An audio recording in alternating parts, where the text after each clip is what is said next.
la noche de hoy, nosotros vamos a continuar con este curso acerca de, más que del libro de Efesios. Yo sé que yo lo he dicho, no sé cuánto el pastor Luis Méndez pudo enfatizar lo mismo, pero más que del libro de Efesios, este estudio no es tanto acerca del libro de Efesios. Este estudio es acerca de cómo escudriñar las Escrituras. Y para hacer eso teníamos que escoger un libro de la Biblia. Escogimos a Efesios, pero igual el título del curso pudo haber sido el mismo y haber tomado a Primera de Juan, o haber tomado a Judas, o haber tomado cualquier libro relativamente corto de la Biblia para facilitarlo. Entonces, dentro de el escudriñar las Escrituras, se supone que vamos a ir descubriendo lo que el autor de Efesios, que es el apóstol Pablo, tenía que decirnos. De manera que esa es la idea. Y yo le decía a alguien esta tarde que hubiese sido mucho mejor, por lo menos para mí, tener un curso de 10 personas sentados los días en una mesa. Porque lo ideal hubiese sido poder abrir el texto de la Biblia y literalmente ir sobre cada versículo de manera personal, permitiendo que los que están estudiando y escudriñando la palabra puedan hacerlo con libertad y puedan participar de una forma mucho más activa, o de una forma activa, porque ahora con el número de personas que tenemos, todavía sigue siendo pasivo la enseñanza y esta no es la mejor forma de hacerlo. Pero dentro de lo que tenemos vamos a hacer lo mejor que podamos. Entonces lo primero que vamos a hacer, nosotros vamos a leer el texto. Vamos a leer el texto de Efesios 5, del 1 al 18. Y la razón por la que lo vamos a hacer así es porque este capítulo tiene como dos porciones. De hecho, la segunda porción de Efesios 5 como que no tiene tanto que ver con la primera porción de Efesios 5. Pero el apóstol Pablo entendió que de alguna manera esas dos cosas estaban conectadas y así lo hizo, de manera que lo vamos a dividir como en dos. Y recuerden, quizás lo van a recordar algunos, quizás no. Nosotros vamos a leer el texto y antes de estudiarlo nos vamos a hacer dos preguntas básicas que cada vez que usted lee un texto, por corto o por largo que sea, debieran estar en su mente. No voy a decir cuáles son todavía, pero vamos a leer el texto de la palabra. Efesios 5, del 1 al 17, o quizás del 1 al 18, vamos a ver a dónde llegamos. O quizás el 1 al 22, yo creo que es. Escucha. Sed pues imitadores de Dios, como hijos amados, y andar en amor. Así como también Cristo os amó y se dio a sí mismo por nosotros, ofrenda y sacrificio a Dios como fragante aroma. Pero que la inmoralidad y toda impureza o avaricia ni siquiera se mencione entre vosotros como corresponde a los santos. Me voy a detener un momentico para ayudarle a prestar atención. Cuando usted lee la Biblia debe darle inflexión a lo que está leyendo. No hay nada menos motivador que leer un texto de la Biblia completamente flat, completamente plano, llano, sin ninguna inflexión, ni motivación, ni animación, ni nada, porque las palabras tienen en ellas ese sentido, ya sea de urgencia o de entusiasmo, o de exhortación o de convicción, y necesitamos leerlo de esa forma. Versículo 3. Pero que la inmoralidad y toda impureza o avaricia ni siquiera se menciona entre vosotros, como corresponde a los santos. Ni obscenidades, ni necedades, ni groserías, que no son apropiadas, sino más bien acciones de gracias. Porque con certeza sabéis esto, que ningún inmoral, impuro o avaro, que es idólatra, tiene herencia en el reino de Cristo y de Dios. Que nadie os engañe con palabras vanas, pues por causa de estas cosas la ira de Dios viene sobre los hijos de desobediencia. Versículo 7. Por tanto, no seáis partícipes con ellos, porque antes erais tinieblas, pero ahora sois luz en el Señor. Andad como hijos de la luz, porque el fruto de la luz consiste en toda bondad, justicia y verdad, examinando qué es lo que agrada al Señor. Y no participéis en las obras estériles de las tinieblas, sino más bien desenmascaradlas. Porque es vergonzoso aún hablar de las cosas que ellos hacen en secreto. Pero todas las cosas se hacen visibles cuando son expuestas por la luz, pues todo lo que se hace visible es luz. Por esta razón dice: despierta tú que duermes, y levántate de entre los muertos, y te alumbrará Cristo. Versículo 15. Por tanto, tened cuidado cómo andáis, no como insensatos, sino como sabios, aprovechando bien el tiempo, porque los días son malos. Así pues, no seáis necios, sino entended cuál es la voluntad del Señor. Y no os embriaguéis con vino, en lo cual hay disolución, sino sed llenos del Espíritu, hablando entre vosotros con salmos, himnos y cantos espirituales, cantando y alabando con vuestro corazón al Señor, dando siempre gracias por todo en el nombre de nuestro Señor Jesucristo, a Dios el Padre, sometiéndoos unos a otros en el temor de Cristo. Ahí nos vamos a parar. Puede ser que al leer ese texto, si tienes cierta práctica, inmediatamente te percates de qué es que el autor está hablando, pero puede ser que no, en cuyo caso, ¿qué yo necesito hacer? Yo necesito leer el texto otra vez y posiblemente de otra versión. Yo leí de la Biblia de las Américas, quizá de la Nueva Versión Internacional, quizá de la Nueva Traducción Viviente, quizá de la Reina Valera del 60, pero en la medida en que yo leo el texto más de una vez y en más de una versión, mejor yo voy entendiendo qué es lo que se me está diciendo. Entonces, cada vez que leo un texto, yo tengo en esencia dos preguntas con las cuales comenzar. Pregunta número 1. ¿De qué habla el texto? Y después que yo determine de qué habla el texto, yo tengo una segunda pregunta que hacerme es, ¿qué dice el texto de eso que está hablando? Ok, entonces habiendo hecho esas dos preguntas, ahí es donde comienza nuestro estudio, porque las preguntas luego minuciosas vienen después. Estas son las preguntas grandes. Entonces, ¿de qué habla este texto? En sentido general, no 15 cosas, una o dos cosas de lo que este texto habla. Bueno, menciona algo del amor, pero no es del amor que el texto está hablando, porque ahí hay muchas palabras que no tienen nada que ver con el amor. Ok, pudiéramos decir, por un lado, que el texto habla de cuál es el estilo de vida que debe llevar un verdadero creyente. Y el texto habla también, en contraposición a eso, cuál es el estilo de vida que tienen los incrédulos y que nosotros teníamos cuando vivíamos en tinieblas. De eso que habla el texto. Ya lo simplificamos. Tú ves que no es tan complicado. Ahora yo tengo que preguntarme de qué es lo que Pablo dice del estilo de vida del incrédulo y del estilo de vida del creyente. Ya yo tengo mi sermón. No todavía, pero yo tengo con qué comenzar. ¿Te das cuenta que no es tan complejo? Hay gente que puede hacer esto complejo, pero si tú haces el estudio de la Biblia complejo, yo no creo que entendiste a Dios, porque Dios no puede hacer su revelación compleja. Él quiere hacerla simple. ¿Para qué cosa? Para que los simples puedan llegar a ser sabios, que eso es lo que dice la palabra, que la palabra debe hacer en Salmo 19. Ok, entonces esas son mis dos preguntas. Número 1, ¿qué dice el texto o de qué habla el texto? Entonces, el estilo del creyente. Entonces, ¿qué dice de eso que está hablando? Y otra de las cosas que hace es que al compararme el estilo de vida del creyente con el del incrédulo, me deja ver cuán incongruente es para el creyente vivir como si él todavía estuviera en la oscuridad, o como si él todavía estuviera en su vida anterior. Lo que vamos a hacer es que vamos a ir tomando los versículos al principio, uno por uno, para ver qué es lo que dice el texto del estilo de vida del creyente y del estilo de vida del incrédulo y cómo Pablo lo compara esas dos cosas. Versículo número 1. Sed pues imitadores de Dios como hijos amados.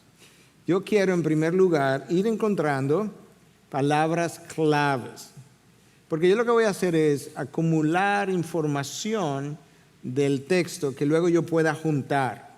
Es como si usted pudiera armar este salón y toma las sillas y luego el púlpito, y si hay alguna mesa, toma la mesa y como que va armando el salón pieza a pieza. De esa misma manera, yo voy a tomar el texto y yo voy a ir pieza a pieza descubriendo qué es lo que dice. Entonces, cuando yo leo este texto, sed pues, en otras traducciones dice, sed por tanto o por consiguiente. Entonces, obviamente, tan pronto el texto me dice por tanto, por consiguiente, ¿qué yo tengo que hacer? Yo tengo que devolverme a ver qué es lo que se estaba diciendo inmediatamente antes, porque el por tanto o el pues o por consiguiente lo que está haciendo es concluyendo el pensamiento anterior. Y esto fue lo que pasó cuando yo comencé a hacer esto. Como el pastor Luis Méndez enseñó la clase anterior, yo leo el primer versículo, sed pues o por tanto imitadores de Dios. Inmediatamente yo me paré, fui donde Moisés Cerez y le dije, consígueme la clase del pastor Luis Méndez, porque yo no puedo seguir hacia adelante sin saber qué fue lo que él dijo antes para yo poder conectarlo con el por tanto o el por consiguiente. Tú ves que eso no es simplemente teoría, que eso funciona en la práctica. Yo fui y pedí lo anterior para saber cómo voy a continuar. ¿Por qué?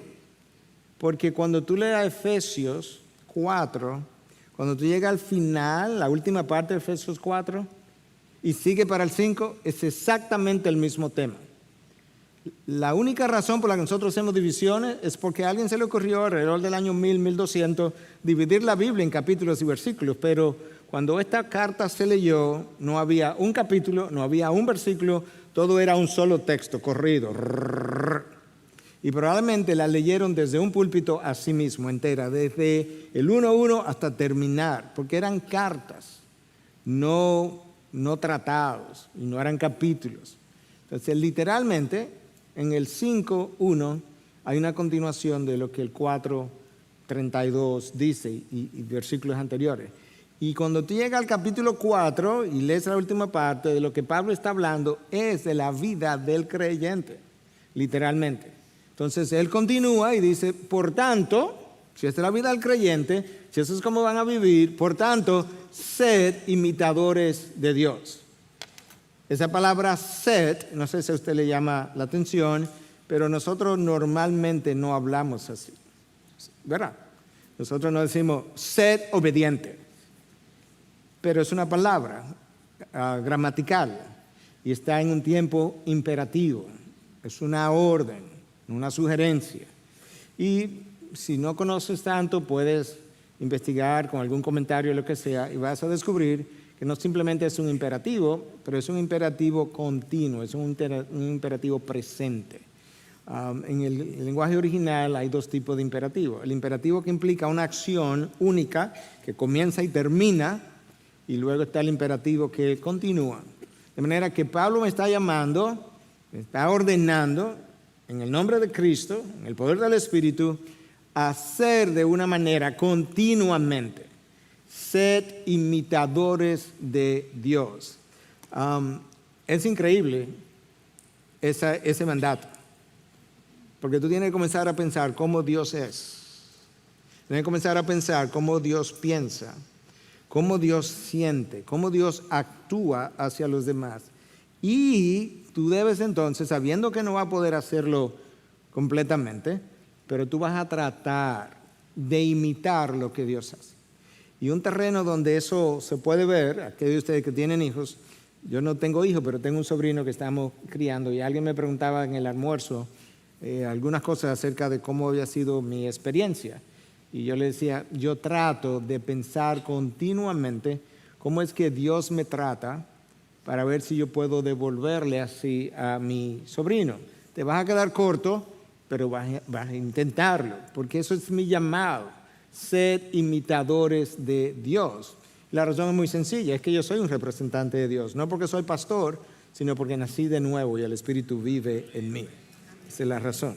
Ok, entonces nota, palabras claves, sed, un imperativo presente, pues, que en algunas Biblias dice por tanto, por consiguiente, es una conclusión, te devuelves, mira lo que dice anteriormente, imitadores de Dios.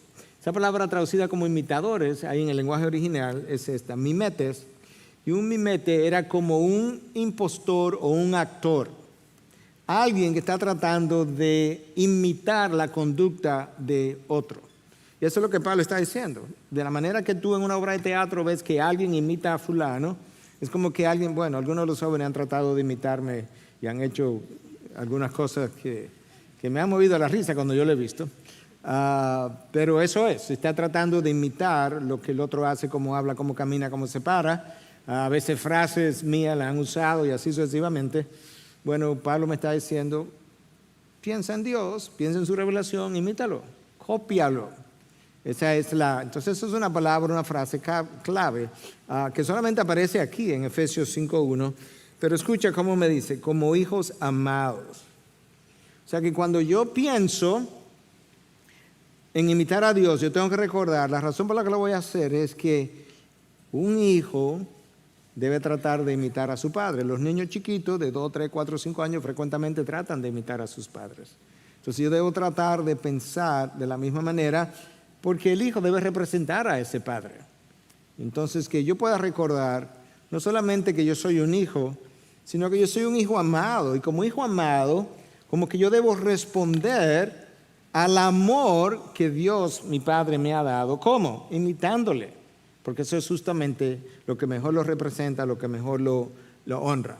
Entonces ahora yo tengo en un solo versículo tuve muchas cosas que enseñar, o predicar, y todavía pudiéramos extendernos más, pero el tiempo obviamente nos limita. El apóstol Pablo continúa.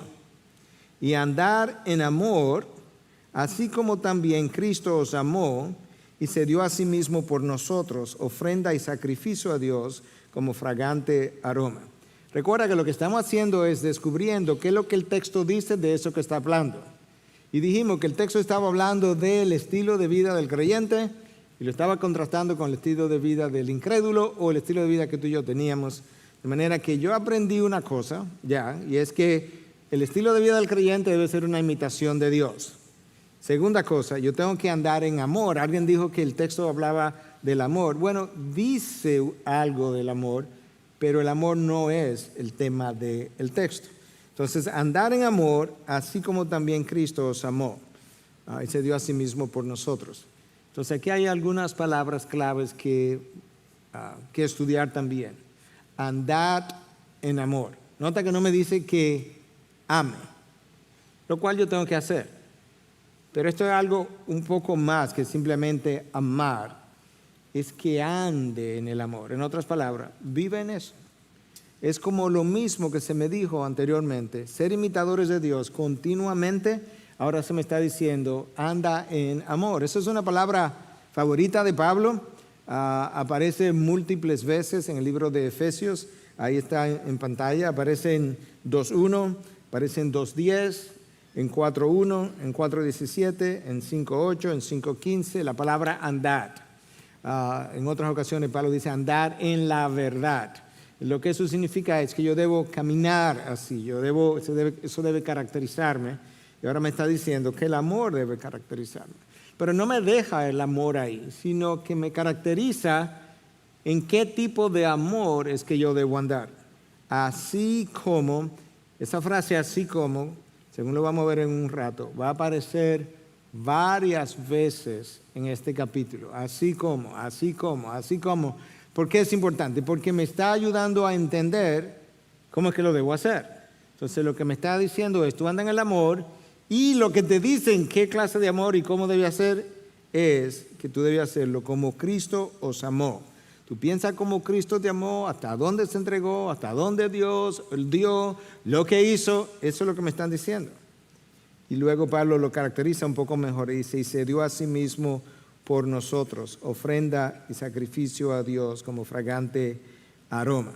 Entonces ahora yo tengo a Pablo diciéndome, Cristo te ha amado de una manera, esa es la forma que tú debes andar, amar. Nota que el estándar es extremadamente alto.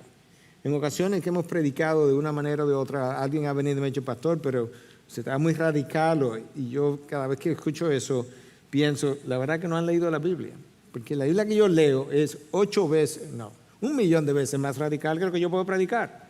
Porque me están llamando aquí en un solo versículo a que ame como Cristo amó. Y Cristo se dio su vida por enemigos. No sé si yo pueda hacer eso. Yo no sé si usted puede hacer eso. Como decía un pastor en una ocasión, yo creo que te lo mencioné, un pastor jocoso, pero estaba tratando de ilustrar el punto y dice, yo tengo un nietecito de 4 años de edad. Así como el padre tuvo un hijo, yo tengo un nieto de 4 años de edad. Y si yo tengo que dar la vida de él para que tú te salves, tú te vas para el infierno. Porque yo no lo voy a entregar. Bueno, Cristo lo hizo y me están diciendo que así es que yo debo amar. Ahora nota también lo que dice, que Cristo dio su vida por nosotros como ofrenda y sacrificio a Dios. O sea que cuando Cristo amó de esa manera, lo estaba haciendo predominantemente para Dios. Una ofrenda a Dios. Cuando tú amas de esa manera, cuando tú caminas en amor de la manera que Cristo caminó, tú tienes que recordarte que tú no lo vas a hacer porque esa persona se porta tan bien, ni porque es tan buen creyente, ni porque es tan fiel a ti, ni porque te ama tanto. No, tiene nada que ver con eso. De hecho, no tiene nada que ver con él. Esa es por lo menos la enseñanza. Tiene que ver con el hecho de que tú lo vas a hacer con Dios en mente. Estoy haciendo esto para el Señor. Si no lo piensas así, continuamente va a vivir frustrado, continuamente va a pensar que la gente te debe, que la gente no te devuelve, que la gente es malagradecida. Todo eso puede ser verdad. Pero no te corresponde ni a ti ni a mí estarlo pensando porque no lo hiciste para ellos, sino para el Señor como ofrenda fragante a nuestro Dios. Se supone que es así que debiéramos hacerlo. Versículo 3. Pero que la inmoralidad y toda impureza o avaricia ni siquiera se mencionen entre vosotros como corresponde a los santos, ni obscenidades, ni necedades, ni groserías que no son apropiadas, sino más bien acciones de gracias. ¿Notaste cómo comienza el versículo 3? Pero, esa es una palabra que yo tengo que subrayarla cada vez que yo veo. ¿Por qué? Porque es una palabra de contraste. Versículo 1 y versículo 2 me hablaron del estilo de vida ¿de quién? Del creyente. Y ahora como contraste, Pablo pasa a hablarme del estilo de vida del incrédulo, o quizá tu estilo de vida y el mío antes de conversión, y lo contrasta con el pero. Pero que la inmoralidad y toda impureza o avaricia ni siquiera se mencionen entre vosotros como corresponde a los santos.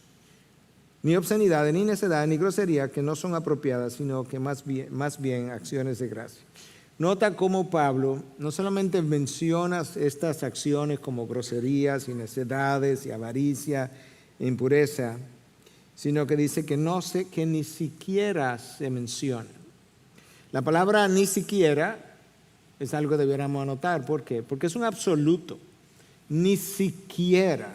Pablo está diciendo, no te estoy diciendo simplemente que estas cosas no se practiquen entre ustedes, es que ni se mencionen, que eso no forme parte de su vocabulario, que eso no sea parte de temas de conversación en ustedes. Pero no tal por qué, como corresponde a santos. En otras palabras, como es congruente con aquellos que han sido llamados a la santidad. Aquello que es como, bueno, en inglés dirían fitting, que corresponde, esa es la palabra.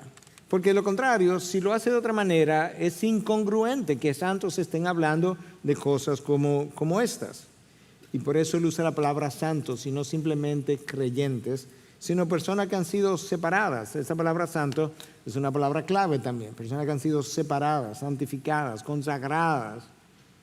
Entonces, personas que ya han sido separadas para Dios no debieran estar hablando de estas cosas, que ni siquiera se mencionen. Entonces ahora él vuelve a enfatizarlo diciendo que no son apropiadas. Entonces nos dice, más bien, hablen con acciones de gracias. No sé si a ustedes les llama la atención que el antídoto que Pablo menciona para que esas cosas no se den ni se mencionen son acciones de gracias. Bueno, ponte a pensar un momento. Si estoy incursionando en la inmoralidad y yo comienzo a pensar en la sexualidad bíblica y comienzo a pensar en mi esposa bíblicamente y cómo Dios me la dio para el disfrute piadoso, santo, ¿verdad?, de lo que es la pareja, y yo comienzo entonces a tener gratitud por el regalo que Dios me ha hecho en mi esposa, pues posiblemente eso comience a alejarme de la inmoralidad. Si piensas en la avaricia, por ejemplo, y de repente tú comienzas a pensar, pero ¿sabes qué? Yo debería estar contento con lo que Dios me ha dado. Yo no debiera tener esta ambición por tener más. Entonces la actitud de gratitud por lo que tengo, poco o mucho, no importa, puede ayudarme a alejarme de la avaricia, porque la ambición debe comenzar a alejarse de mí una vez yo me siento agradecido de tener lo que tengo, porque Dios me lo ha provisto. Entonces eso es lo que Pablo está haciendo, que está como proveyéndome un antídoto general para todas estas acciones altamente pecaminosas. Ahora, habiendo hablado hasta ahí, ¿por qué usted piensa que Pablo le está diciendo a los efesios que estas cosas no se practiquen ni se mencionen entre ellos? Tic, tic, tic, tic, tic. Todo un estudio, no un monólogo. Porque lo estaban haciendo. Bingo. Usted, le está diciendo Pablo, ustedes son santos. Y yo oigo que ustedes están hablando de estas cosas y están practicando estas cosas que ni siquiera se mencionen como corresponde a los santos. Esa es la iglesia del siglo I. Nosotros que hablamos tanto, ¿verdad?, de que la iglesia de hoy, la iglesia de todos los tiempos. Recuerden que cuando habían 4 gente, Caín mató a Abel, y habían 4. Entonces, lamentablemente, el corazón humano así ha sido. Entonces, ese detalle parecería como algo tonto, pero si tú estás enseñándole a alguien la Biblia y él no lo ha pensado, eso es un detalle importante, que él puede decir, oh, wow, yo no me había percatado que Pablo le está hablando a esta gente, porque esta gente estaba en eso, como estaban los corintios y como habían otros. Entonces, esa es la razón por la que Pablo está mencionando esto. Versículo 5. Porque con certeza sabéis esto, que ningún inmoral, impuro o avaro que es idólatra tiene herencia en el reino de Cristo y de Dios. Ahora yo tengo un porque. Recuerda que los porque es una conjunción, es una palabra conectora. Lo hemos visto otras veces, pero tenemos que seguirlo repitiendo para que yo pueda recordar cómo es que esto funciona. No fui a la universidad hoy porque estaba enfermo. ¿Tú piensas que el porque es importante? Absolutamente. Me explica por qué no fui a la universidad. Entonces ahora Pablo, que ha terminado de decir que la inmoralidad, la impureza, la avaricia ni siquiera se mencione, entonces ahora me va a decir ¿por qué? O sea, ¿por qué yo le estoy diciendo esto a ustedes, Efesios? Porque con certeza, ten por seguro, yo te lo aseguro, yo te lo afirmo, sabéis que ningún inmoral, perdón, esa palabra ningún ahí es importante, tengo que subrayarla porque es como un absoluto también, ningún inmoral, no uno, ni uno solo, impuro o avaro, que es idólatra, tiene herencia en el reino de Cristo y de Dios. ¿Qué es lo que Pablo está insinuando? Pablo está cuando dice que nadie que tenga ese estilo de vida va a entrar al reino de los cielos. ¿Qué está insinuando Pablo? Que si tú tienes un estilo de vida caracterizado por eso, tú no eres creyente. Tú no vas para el reino de los cielos. En buen cibaeño no va para Paita. No va a entrar. ¿Y cómo tú sabes que no es creyente? Porque su estilo de vida lo denuncia, lo dice, lo vocifera. No es creyente. ¿Por qué? Porque vive como un inmoral. Porque es un avaro. Porque es un idólatra. Nota cómo Pablo une estas acciones de inmoralidad y de avaricia con la de idolatría. Escucha, porque con certeza sabéis esto, que ningún inmoral, impuro o avaro que es idólatra.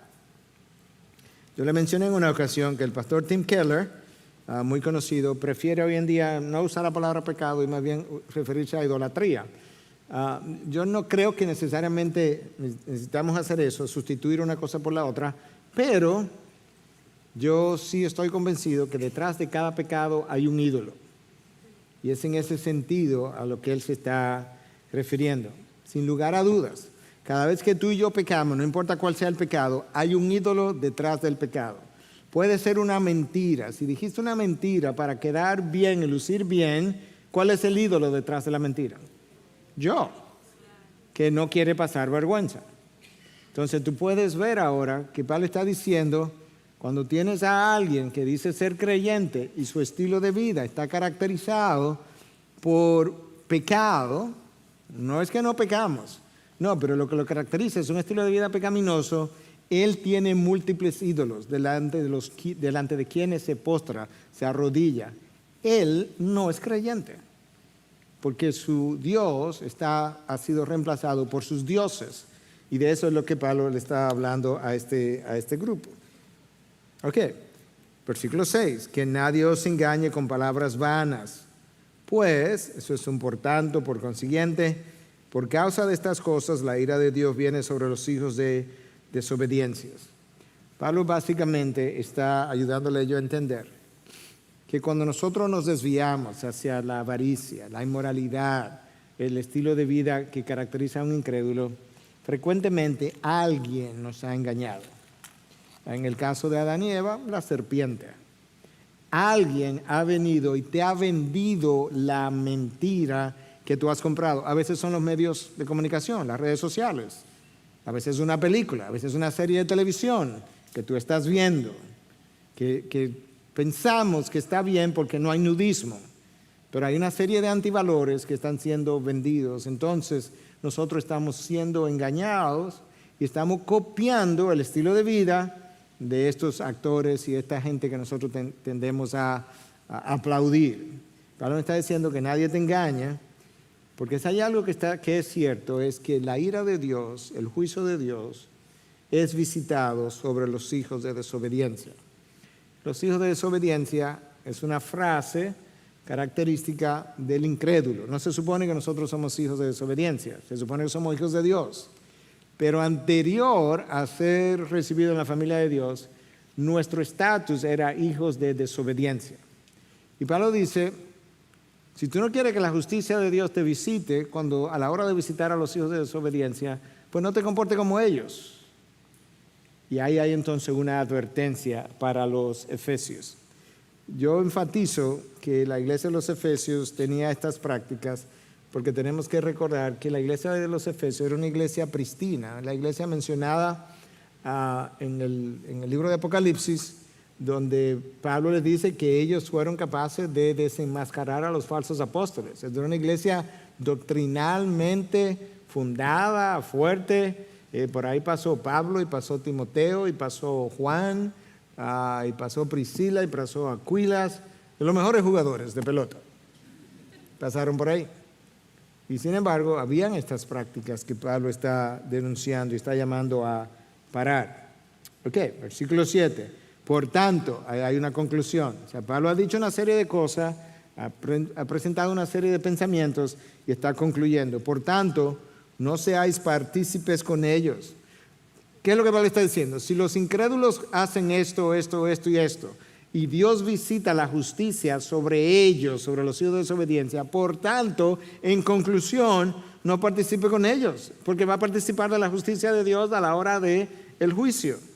Porque antes erais tinieblas, pero, una palabra de contraste, antes era tiniebla, pero ahora soy luz. Antes vivía en la oscuridad, pero ahora no es solamente que ando en la oscuridad, es que soy luz, porque el Espíritu vive en mí. Andar como hijos de la luz. ¿Por qué Pablo me llama andar como hijos de la luz? Porque eso es lo que yo soy. El que yo a veces parezca tiniebla cuando soy luz es un problema. Porque el fruto de la luz consiste en toda bondad, justicia y verdad. Ahora hay una tríada aquí totalmente distinta a la lista anterior. La lista anterior era de inmoralidad, de avaricia, de impureza, de necedades, de obscenidades. Y esta lista es de hijos de la luz que andan en bondad, en justicia y verdad, examinando qué es lo que agrada al Señor. Si a la hora de yo vivir, yo debo examinar, déjame preguntarme qué es lo que agrada al Señor. Tú sabes que frecuentemente esa no es la pregunta, sino que la pregunta es frecuentemente, ¿qué tiene de malo? En otras palabras, ¿qué tan cerca del pecado yo puedo llegar sin contaminarme? Yo nunca voy a poder lograr vivir en santidad con esa pregunta. Porque básicamente lo que estoy preguntando es, ¿qué tanto me puedo acercar al mundo de las tinieblas? Y Pablo estaría diciendo, pero tú estás loco, tú eres luz. Entonces la pregunta no es esa, la pregunta es esta otra, examinando qué es lo que agrada al Señor. Pregúntate eso. Pablo nos está ayudando a entender que como la justicia de Dios es visitada, yo no debo andar en tinieblas. Y no lo debo hacer tampoco, porque yo salí de ahí me sacaron. Antes, nota cómo Pablo dice, porque es una palabra importante, erais tinieblas.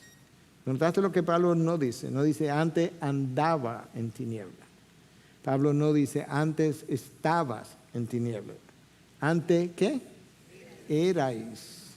La oscuridad estaba dentro de ti. Si había oscuridad a tu alrededor, era porque en ti había oscuridad. Y obviamente si lo que hay en ti es oscuridad, lo que está alrededor de ti es oscuridad, porque no, ¿quién le está dando luz? Nadie.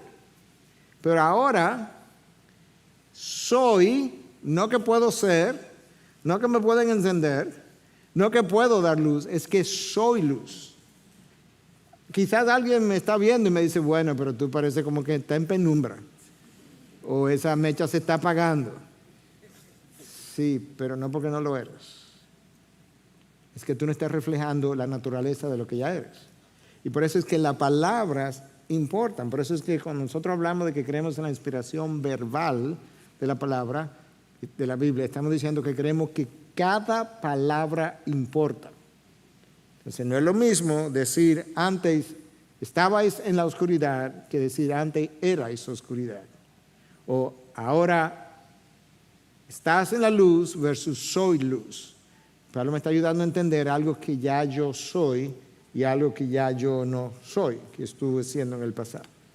Versículo 11. Y no participéis en las obras estériles de las tinieblas, sino más bien desenmascararlas. Porque es vergonzoso aún hablar de las cosas que ellos hacen en secreto. Pero en todas las cosas que se hacen visibles, cuando son expuestas por la luz, pues todo lo que se hace visible es luz.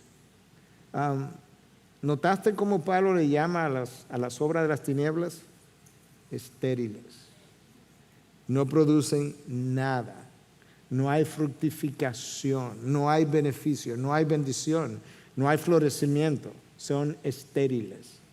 Entonces ahora cuando yo veo una palabra como esa, yo la subrayo. Y tú te puedes ayudar de diccionarios, de comentarios para ver esta palabra estéril, ¿qué significa? Bueno, tú tienes una buena idea en español. Nada, que no hay fruto, que no hay nada que eso pueda producir. Entonces, más que participar de las obras estériles de las tinieblas, Pablo me dice desenmascáralas, denúncialas. Llama a la mentira, mentira, al error, error, a lo que es antibíblico, antibíblico, a lo que es pecado, pecado, en buen dominicano, al pan, pan y al vino, vino. Desenmascara eso. Porque al desenmascararlo puede ser que te cueste amistades, puede ser que te cueste relaciones, puede ser que te cueste dificultades, puede ser que te cueste el que te dejen fuera, pero sabes que lo que el desenmascarar no es que no es estéril, porque eso es una obra de Dios. Lo que las obras de las tinieblas sí son estériles. Entonces Pablo dice, tú sabes que estas obras en las que ustedes a veces han participado, le está diciendo a los efesios, son tan increíblemente pecaminosas que es vergonzoso hablar de ellas. Hablarlas. No practicarlas, no. Hablarlas es vergonzoso. De hablar de algunas de las cosas que esta gente hace en secretos. Y dentro de ese mismo contexto me dice, cuando tú desenmascaras eso que se está haciendo en secreto, entonces hay una luz, porque tú lo has expuesto a la luz. Ese es mi llamado. Entonces ahora, volviendo a la pregunta, ¿de qué habla el texto? Habla del estilo de vida del creyente, habla del estilo de vida del incrédulo.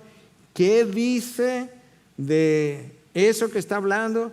Bueno, me dice que la vida del incrédulo se caracteriza por inmoralidades, impurezas, necedades.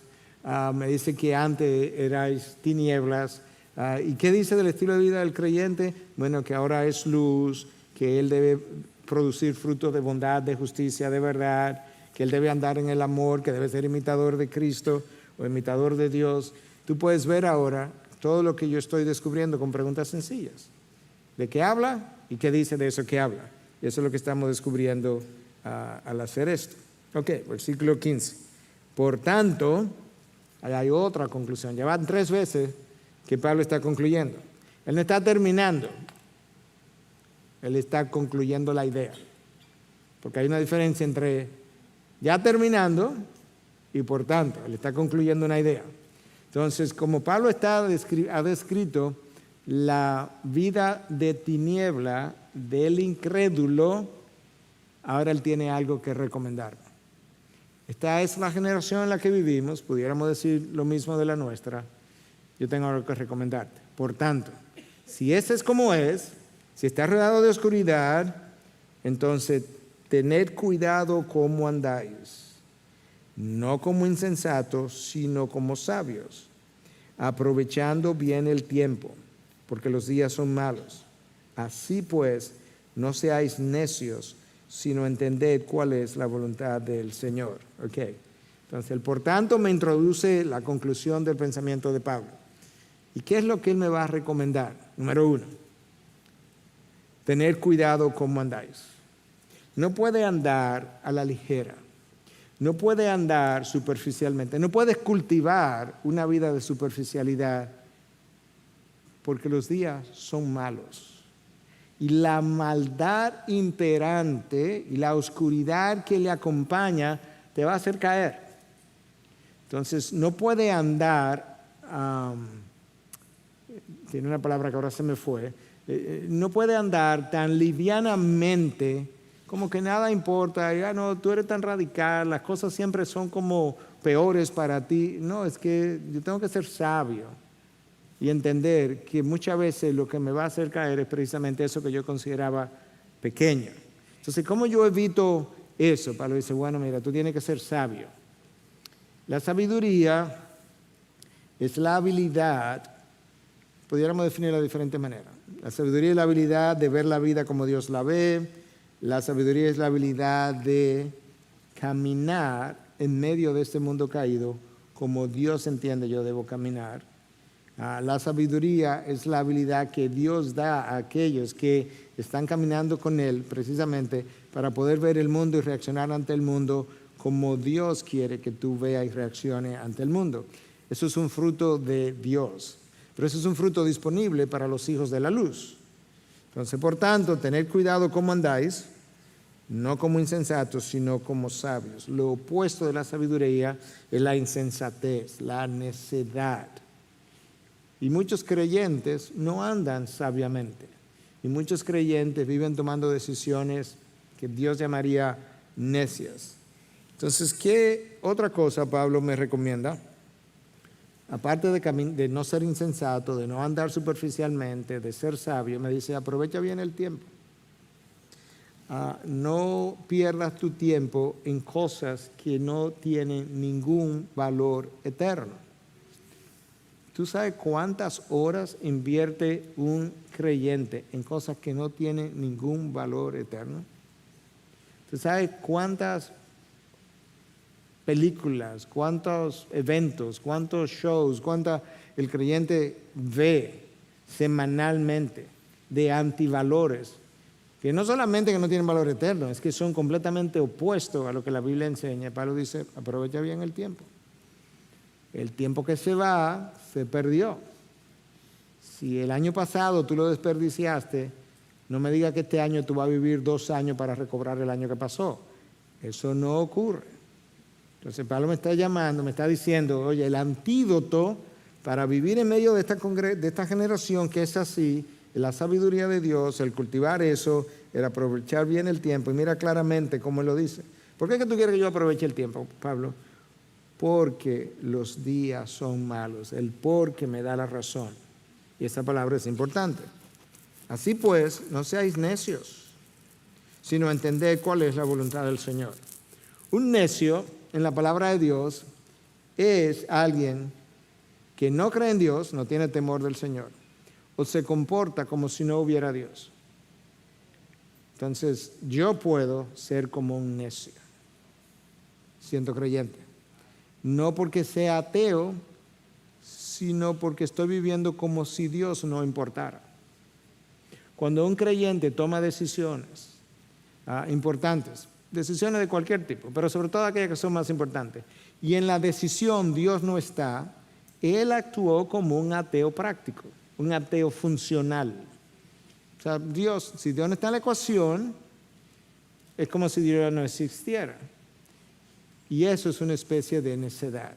Y Pablo me está diciendo, pues no seáis necios. Nota que Pablo no dice, no seáis como los necios, sino no seáis ustedes necios, porque así era que se estaban comportando, sino entender cuál es la voluntad del Señor. Entonces, la única manera de yo no ser un necio, aun siendo creyente, es si entiendo la voluntad del Señor. No seáis necio, sino hacer lo opuesto. ¿Cuál es? Entender cuál es la voluntad del Señor. ¿Dónde está eso? Está en su palabra. La palabra me revela esa voluntad. Entonces Pablo me está llamando a aprovechar el tiempo y a no ser insensato. Ahora, vivir de una manera balanceada, sabia, no insensatamente, no es fácil, pero tampoco es tan complejo. Y Pablo me lo va a resolver ahora, me va a dar la fórmula de qué es lo que yo necesito. Y no os embriaguéis con vino, lo cual, ¿qué tú crees que estaba pasando en Efesios? Se estaban embriagando con vino, en lo cual hay disolución, sino sed llenos del Espíritu. Ay, para ir un momentito. ¿Qué pasa cuando yo me embriago con vino, con alcohol? ¿Qué ocurre? Yo pierdo el control y ahora estoy bajo el control del alcohol. Eso es literalmente como en Estados Unidos se llama, cuando alguien está manejando y lo paran, y lo meten preso, le dan una multa, estaba bajo la influencia del alcohol. Pablo me está diciendo, esto es una expresión para hablar de muchas de las cosas que ya él habló. O sea, lo de no embriaguéis con vino no es exclusivamente referente al vino, sino no quede bajo el control del vino, de la inmoralidad, de las necedades, de las impurezas, porque es simbólico de esa vida licenciosa. Entonces lo que él me está diciendo es, ¿tú quieres saber cómo se vive de la otra manera? No es tan complejo. Sed lleno del Espíritu. En otras palabras, que tú estés bajo el control del Espíritu. En vez del control del alcohol, el control del Espíritu. Eso es lo que Pablo me está diciendo. Romanos 8 dice que todos los hijos de Dios son guiados por el Espíritu. Ahora, no todos los hijos de Dios viven guiados por el Espíritu, a pesar de que son guiados por el Espíritu. Y usted dirá, ¿y ese trabalengua? No, porque nosotros resistimos el Espíritu. Pero lo que Pablo me está ayudando a entender es que tú no puedes tener el Espíritu Santo dentro y no ser guiado por el Espíritu. Eso es una contradicción, eso es una imposibilidad. Es como si el Espíritu fuera tu copiloto, para ilustrarlo. Y el Espíritu te dice, dobla a la derecha. Y tú dices, no, yo voy para la izquierda. No hagas eso. Sí, pero yo tengo tanto deseo de hacer eso. Entonces no es que no estás siendo guiado, es que yo no quiero obedecer su guía. Entonces ahora lo que Pablo me está diciendo es, ¿tú sabes cómo tú luchas en contra de esas obscenidades, necedades, la idolatría, la inmoralidad, la impureza? Sé lleno del Espíritu. No es tan complejo. De hecho, el sábado tuvimos una boda aquí, me tocó predicar el mensaje. Y yo decía en la boda, me iba como medio contradecir a mí mismo, pero a mí me gusta hacer eso a veces. Entonces yo decía en la boda, oye, estaba pensando, primero me dijeron que tenía 15 minutos para el sermón de la boda, y yo le dije a la persona que me informó, no, pero que eso es imposible, en 15 minutos tú no puedes decir nada. Y después me quedé pensando y dije, tú sabes que 15 minutos es demasiado tiempo. Yo lo voy a hacer en 15 segundos. Y entonces comencé a pensar, hay un curso bíblico en el Instituto de Integridad y Sabiduría que yo mismo enseñé, está grabado, se llama Una sola carne, 14 horas de enseñanza acerca del matrimonio. Y yo le decía a mi esposa, mientras trataba de preparar este mensaje de 15 segundos, es que Cristo no se va a sentar con una pareja de que 14 horas para casarlo. No creo que se siente 14 horas para casar una pareja. Y tampoco creo, nosotros hemos complicado el proceso, hemos hecho el proceso mucho más complejo. Yo creo que Cristo le diría, oye, Te voy a dar un consejo y te voy a dar una explicación. Creyentes, sé lleno del Espíritu. Punto. Déjame explicarte lo que eso implica. Bla, bla, bla, bla, bla. Ve y vívelo. Ve y cásate. Ahora, la llenura del Espíritu, ¿cómo luce? Como el fruto del Espíritu. ¿Tú has leído el fruto del Espíritu en Gálatas 5, 22, 23? El fruto del Espíritu es amor, gozo, paz, bondad, paciencia, benignidad, hasta llegar a dominio propio. Ok, mansedumbre. Imagínate que una pareja se levanta todas las mañanas y el esposo mira a la esposa y dice, wow, tú estás llena de amor, gozo, paz, mansedumbre, dominio propio.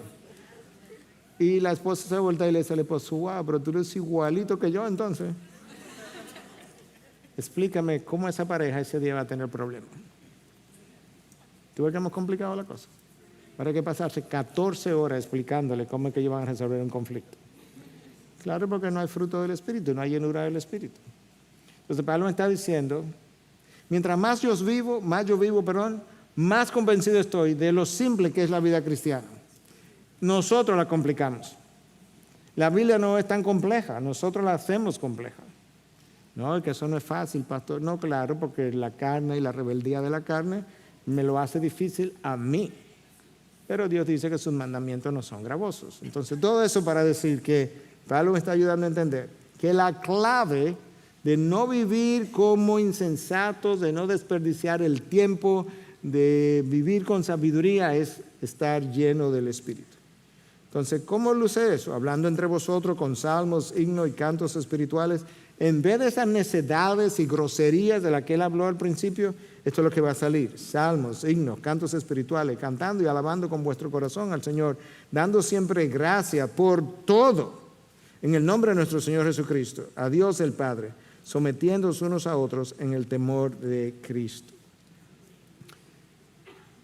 Lo que sigue de ahí en adelante, me quedan unos minutos, pero lo que sigue de ahí en adelante, ¿sabe lo que es? Es como un brinco, hablar del matrimonio. Donde Pablo le dice a la esposa que debe someterse a su marido. Y le dice al marido que debe amar a la esposa como Cristo amó a la iglesia. Tú sabes que esas dos cosas son difíciles, ¿verdad? Los que están casados, ¿sí o no? Por una razón nada más. Porque falta llenura del Espíritu. Si el versículo 18 no se da, no hablemos de lo que hay de ahí en adelante. Y hay varias veces que me ha tocado hablar en boda y eso es donde muchas veces me ha tocado decir, ¿sabes qué? Tú ves todo esto que se dice aquí abajo. Eso es imposible. Y lo dejo ahí como pensar. Y entonces, si es imposible, ¿para qué me voy a casar? A menos que el versículo 18 se dé. La llenura del Espíritu resulta, nota lo que dice el versículo 22, someteos unos a otros en el temor de Cristo. Resulta en la sumisión mutua para comenzar. Y dentro de esa sumisión mutua, entonces la esposa voluntariamente se somete a su esposo. De hecho, ella quiere hacer eso, porque está llena del Espíritu. Pastor, pero que si uno se somete así, mira, los hombres son hombres, ¿sabes cómo son? Que son machistas. No, porque si tú estás hablando de un hombre que no tiene el Espíritu ni tiene llenura, claro, él va a querer montarse arriba de usted. Pero si él es un hombre lleno del Espíritu, eso es lo último que él querrá hacer. Pero no es tan complejo. Entonces Pablo me está proveyendo la clave para vivir una vida cristiana conforme al nuevo hombre. Y la clave es la llenura del Espíritu. Ok, déjame leer este texto para ir entonces buscando el cierre. No está claro por qué Pablo salta de todo eso que hablamos al matrimonio, pero él lo hace. Versículo 22, así como es Pablo hay que quedarse callado. No, porque él fue inspirado por el Espíritu, nosotros no. Las mujeres estén sometidas a sus propios maridos, como al Señor. Déjame hacer una aclaración ahí. Porque ha habido una distorsión de esto. O sea, a las mujeres se les llamó a someterse a sus maridos, no necesariamente a todos los hombres. Cuando yo digo eso, eso no dice que la mujer sea irrespetuosa con el resto de los hombres, no, eso no es lo que estamos diciendo. Pero para la mujer si la mujer se somete a su marido, obviamente ya no está sometida a nadie más. Porque cada vez que yo me someto a alguien, dejo de estar sometido a otro. ¿Sí o no? Cuando usted se somete a Cristo, ¿sigue sometido a los placeres de la carne? No. ¿Sigue sometido a otros dioses o ídolos? No. Hay un llamado de la mujer estar sometida a sus propios maridos como al Señor. En otras palabras, ese como es importante. Porque usted no se va a someter a su marido porque es el hombre más maravilloso del mundo, ni el hombre más amoroso del mundo. Usted se va a someter a su marido como si se estuviera sometiendo al Señor. ¿Y cómo es eso, pastor? Que usted lo hace por amor a Cristo. Bueno, pero que usted no conoce a mi marido. No, pero conozco a Cristo. Y Él fue a la cruz por sus pecados. Usted se somete a su marido, aún en medio de los pecados de su marido. Ahora, obviamente, si el marido le pide que haga algo pecaminoso, usted tiene que someterse a su Dios antes que a su marido. Porque usted se somete a su marido, pero él tiene que someterse a Dios. Y ese es como el orden. Porque el marido es cabeza de la mujer. Nota cómo el contexto de esta sumisión es matrimonio. Porque me da la razón. O sea, ¿por qué es que la esposa se va a someter a su marido? Porque el marido es cabeza de la mujer. No es que todos los hombres son cabeza de todas las mujeres. No, el marido es cabeza de la mujer. Así como Cristo es cabeza de la iglesia, siendo él mismo el salvador del cuerpo. Pero así como, nota la frase ahí, esta es la segunda vez que esa frase aparece, así como. La primera vez en el versículo 23, porque el marido es cabeza de la mujer, así como Cristo es cabeza de la iglesia, siendo él mismo el salvador del cuerpo. Pero así como la iglesia está sujeta a Cristo, también las mujeres estén sujetas a sus maridos en todo. Cuando la palabra llama a la mujer a estar sujeta a su marido en todo, no le está diciendo aún en lo pecaminoso, ¿no? En todo lo que la palabra ordena, manda, recomienda, enseña, en todas esas cosas. Nota que esto es una comparación de la unión de Cristo con la iglesia y la unión del esposo y la esposa. El matrimonio no es la ilustración de la unión de Cristo con su iglesia, es al revés.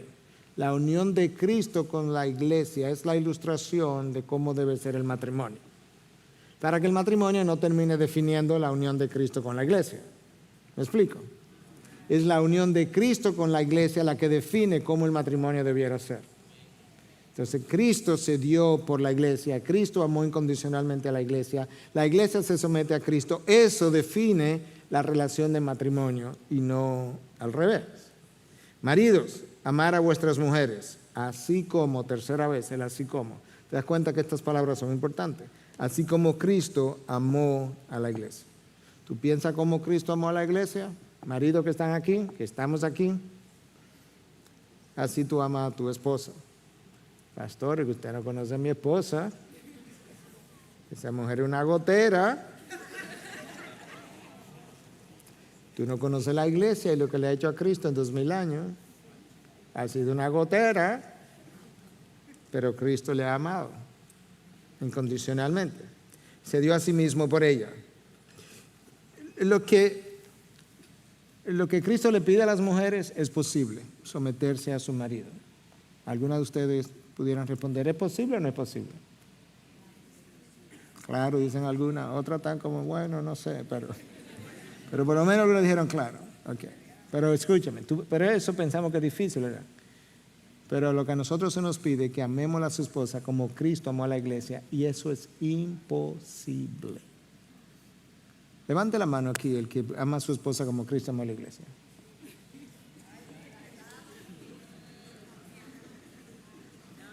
Nadie. Pero usted vive en rebelión. Entonces, mujeres, ustedes tienen una tarea difícil pero posible. Nosotros tenemos una tarea imposible. Vamos cargado más pesado. Y al final nos van a pasar cuenta. Entonces, ¿cómo es que Cristo se da a sí mismo? para santificarla, habiéndola purificado por el lavamiento del agua con la palabra, a fin de presentársela a sí mismo a una iglesia en toda su gloria, sin que tenga mancha ni arruga ni cosa semejante, sino que fuera santa e inmaculada. Maridos, a los 5 años de usted estar casado con su esposa, a los 10, a los 15, a los 20, su esposa debiera ser más santa por estar casada con usted. Porque Cristo se dio a la iglesia para santificarla. Si usted va a hacer lo que Cristo hizo, usted se va a dedicar para que su esposa sea santificada. Entonces la idea continua que yo oigo, no, porque mi esposa es más santa que yo, eso puede ser, pero no es bíblica. Porque ¿quién que está santificando a quién? ¿La esposa al esposo? Bueno, frecuentemente es así, pero es completamente antibíblico. No ese es el patrón. Entonces, versículo 28. Así también, ahí hay otro así como, parecido. Así también deben amar los maridos a sus mujeres, como a sus propios cuerpos. El que ama a su mujer, a sí mismo se ama. Porque nadie aborreció jamás su propio cuerpo, sino que lo sustenta y lo cuida. Así como, otra vez la frase, también Cristo a la iglesia. Nota continuamente que la comparación es Cristo con la iglesia, el marido con la esposa. Cristo con la iglesia, el marido con la esposa. Porque somos miembros de su cuerpo. Por esto el hombre, Cristo ahora se remonta, o Pablo inspirado por el Espíritu, se remonta a la creación. Para que entendamos que eso que él está diciendo a los efesios, eso no es nuevo. Esto ha sido del diseño número 1. Por esto el hombre dejará a su padre y a su madre y se unirá a su mujer y los dos serán una sola carne. Grande es este misterio. Pero hablo con referencia a Cristo y a la iglesia. ¿Cuál es el misterio? El misterio es que Cristo se uniría a su iglesia de una misma forma como se supone que el marido se iba a unir a la mujer desde que Dios lo diseñó. Entonces, Génesis 2:24, dejará padre y madre y se unirá a su mujer y serán una sola carne. Lo único que hacía era que apuntaba a cuando ese Redentor viniera y se matrimoniara, por así decirlo, con la iglesia.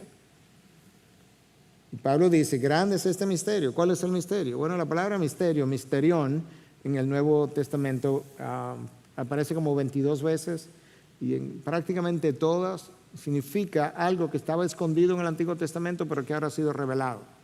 Entonces en el Antiguo Testamento la gente no sabía esta idea de que el marido y la esposa se iban a unir de una forma que iba a asemejar, o iba a ser semejante a Cristo y a la iglesia. No lo sabían, pero ya se reveló en el Nuevo Testamento.